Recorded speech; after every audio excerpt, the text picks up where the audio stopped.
Dubai হচ্ছে পৃথিবীর উন্নত রাষ্ট্রগুলোর মধ্যে একটি। এখানে প্রচুর পরিমাণে কাজের অপরচুনিটি রয়েছে।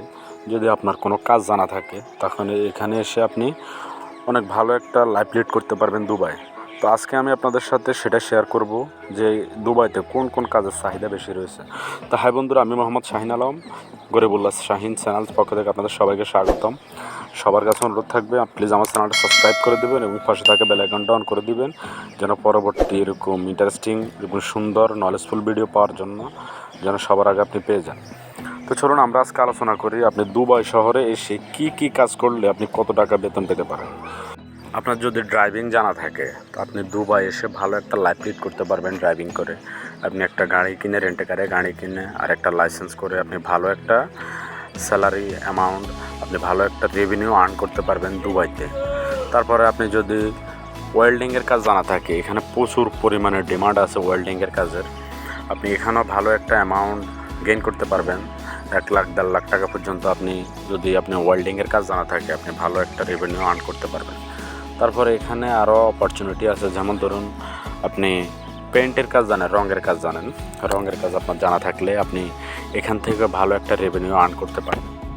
তারপর আপনি যদি মোটরসাইকেল জানা থাকলে আপনার মোটরসাইকেল চালানোর অভিজ্ঞতা থাকলে আপনি যদি একটা মোটরসাইকেলের ড্রাইভিং লাইসেন্স বের করতে পারেন, এখান থেকে বিভিন্ন কোম্পানি আছে, যেমন ধরুন তালাবাত কোম্পানি, তারপর নুন কোম্পানি, আপনি হোম ডেলিভারি সার্ভিস এগুলো প্রোভাইড করেও আপনি ভালো একটা রেভিনিউ আর্ন করতে পারবেন। আপনাদের কাছে সতর্কতামূলক একটা কথা, সেটা হচ্ছে দুবাই শহরে কিন্তু যেরকম একটা উন্নত রাষ্ট্র, যেরকম একটা ডেভেলপ কান্ট্রি, ওই রকম কিন্তু এই দুবাই শহরে কিন্তু অনেক দালাল আছে। যেমন বাঙালি দালালও আছে, ইন্ডিয়ান, পাকিস্তানি, এরকম অনেক দালাল ভরপুর কিন্তু এই দুবাই শহরে। এটা কিন্তু আপনাদের সতর্কতামূলক আমি বলছি, যেহেতু আপনারা আমার ভিউয়ার্সরা যেন কখনও দুবাই এসে কোনো মানুষের কাছে প্রতারিত না হয়, সে কারণে আমি এটা আগে আপনাদেরকে বললাম। আপনারা সব সময় যদি এখানে আসেন, নিজের পরিচিত ভাই বন্ধু আত্মীয় স্বজন যদি কেউ থাকে তাদের সহায়তা নেবেন, তাদের সহযোগিতা নেবেন, যারা এখানে অনেক দিন ধরে দীর্ঘদিন থেকে দুবাই শহরে বসবাস করে অথবা দুবাই শহরের যারা দীর্ঘদিন থেকে কাজ করে, সবসময় তাদের শরণাপন্ন হবেন।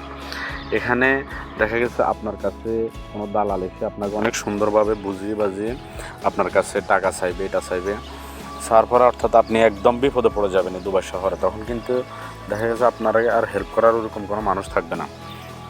আপনি সবসময় আপনারা যদি দুবাই আসেন এই সমস্ত বিষয়গুলো মাথায় রেখে তারপরে বিদেশে আসার চিন্তা ভাবনা করবেন। সবচেয়ে বেটার অপশন হচ্ছে আপনার যদি নিজের ব্যক্তিগত কোনো কাজ জানা থাকে, আমি নিজে পার্সোনালি সাজেস্ট করব ওই সমস্ত মানুষগুলোকে বিদেশে আসার জন্য। যদি আপনার বর্তমান সময়ে যদি কোনো কাজ না জানা থাকে, আপনি আসলে বিদেশে আসার চিন্তা ভাবনা করিয়েন না। কাজ জানা থাকলে আপনি বিদেশে আসার চিন্তা ভাবনা করেন। তবে ভালো থাকবেন, সুস্থ থাকবেন সবাই। আসসালামু আলাইকুম রহমতুল্লাহ।